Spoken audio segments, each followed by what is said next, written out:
يا مساء الفل، يا مساء الدفا. وصفة النهاردة كلها دفا وحنية كده.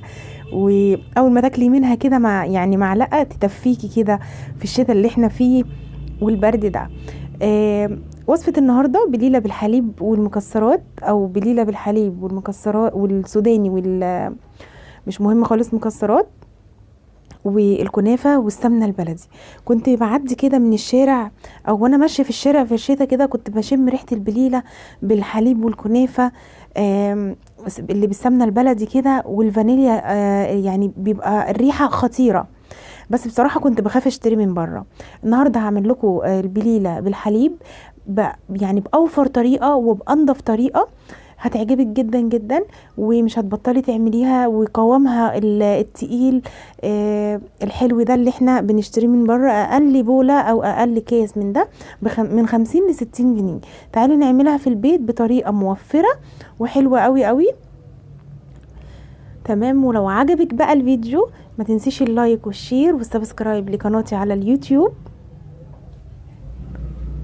ويلا بينا نبدأ الفيديو مع بعض والمقادير الخطيرة، وندخل بقى على المقادير الحلوة والقشطة والسمنة البلدي والبليلة، وازاي نعملها بأسهل طريقة. ولو أول مرة تشوفيني، أنا اسمي سمر أباصيري. ويلا تعالوا بينا نبدأ الفيديو.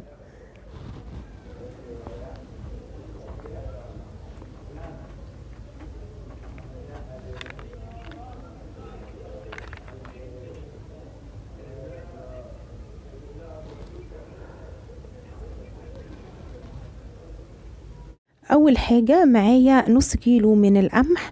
هقول للعطار عايزة نص كيلو قمح مقشور بتاع البليلة، ومش هنقعه خالص. انا هغسله واصفيه كويس زي ما انتوا شايفين كده. وهجيب حلة على النار فيها 4 كوبايات مية كبيرة واغليهم. على كل نص كيلو قمح 4 كوبايات كبيرة مية، واغليهم بالطريقة دي، وانزل بالقمح اللي انا غسلته وصفيته، وهغطي عليه. واي فتحة في الغطا ولا حاجة هسدها بمنديل.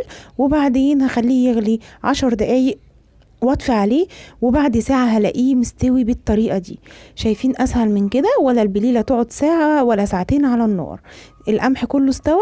وخلوا بالكم، انا نسيت اقول لكم على معلقة السكر علشان القمح ياكل من السكر، ويبقى القمحة مسكرة وجميلة.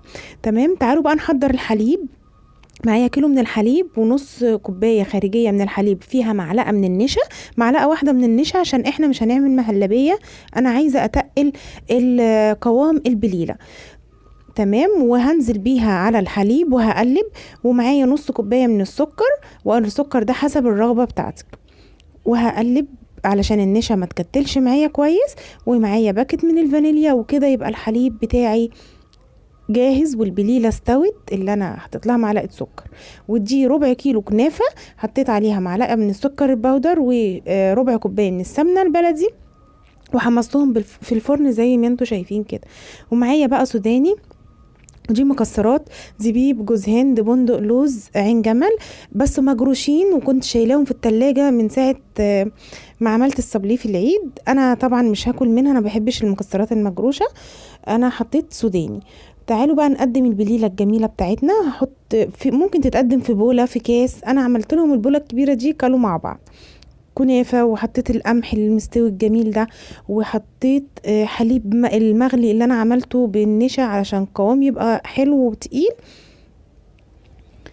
وطبعا الفانيليا عامله له ريحه حلوه جدا جدا. واحط على الوش كنافه كده، وهحط لهم مكسرات اللي هي المكسرات المجروشه. وكمان هحط لهم معلقه من السمنه البلدي، بس محدش يقول لهم. ماشي، هم كلوها وعجبتهم. لو كنت قلت لهم ان انا حطيت لكم سمنه ما كانوش كلوها. شايفين شكلها حلو جدا ولا ريحتها حلوه قوي قوي بجد؟ يعني نفسي تجربوا الوصفه دي، جميله واحلى من بره بكتير. انا بقى الكاس ده بتاعي هعمله كده على الرايق كده، مع معلقه قشطه من ان انا محوشاها على وش الحليب، مع شويه سوداني. مش هحط مكسرات مجروشه لاني بحب احط المكسرات يعني صحيحه. تمام. وعايزه اقول لكم ان السوداني في فوائد كل المكسرات الغالية. فانا هنا استخدمت في الكاس بتاعي مع الحليب المغلي والكنافة والبليلة السوداني بس. ومعايا معلقة السمنة البلدي، معلش معلقة صغيرة عشان الدايت. ومعلقة القشطة الخطيرة. شايفين بقى كاس مخصوص ده، والسمنة هتسيح من الحليب المغلي ما تقلقوش. واحط شويه من السوداني وشويه صغيره من الكنافه، علشان انا بحب الحليب اكتر من القمح والكنافه. وهقلب بقى واكل وبالهنا والشفا، بجد خطيره، اتمنى تجربوها. يلا قومي اعملي البليله وتدفي. وصفه حلوه قوي وهتعجبك. اشوفك على خير في فيديو جديد ووصفه جديده من مطبخ سمر الأباصيري. يلا قومي اعملي البليله طبق الدفا الخطير ده وادعيلي. السلام عليكم ورحمه الله وبركاته.